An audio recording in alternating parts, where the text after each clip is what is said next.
Hello, I'm G. Kumar of eastrovedica.com, and in this video we'll talk about the quintessence of mysticism or Indian philosophy.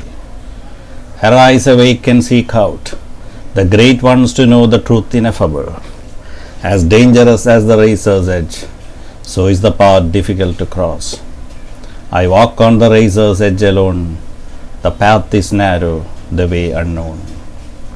Go and seek the seers, whose body is full of bliss, who enjoy immortality, whose body knoweth the warmth, the subtle warmth of the serpent power, as it rises from the base chakra to the crown chakra. The cows symbolize the Upanishads. They were all milked by the Lord.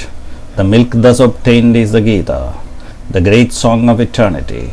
The Upanishads sung by the Lord, the signs of the Absolute, the scripture of the yogis, a lamb lit by the Lord at the altar of humanity.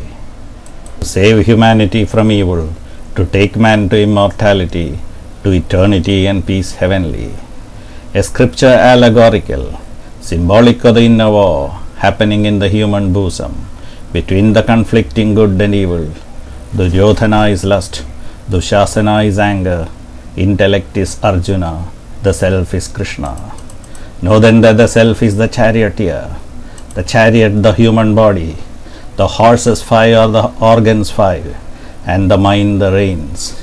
We are the place where the great battle is fought, the great struggle for supremacy between light and darkness, between prosperity and adversity, betwixt love of power and the power of love.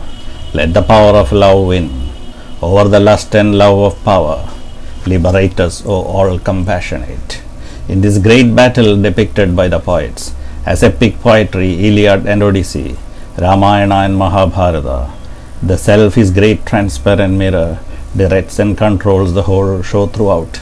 The cosmic play, this mighty show, is willed by the self in its totality and perpetually entertained. He resides as a self in the chariot of the human body, directing the five organs of sense, instructing the intellect discriminative to wage war against the enemies formidable, lust, greed, anger, jealousy, sloth, covetousness, gluttony. With love ineffable, he makes us victorious, with the qualities positive aligned to love.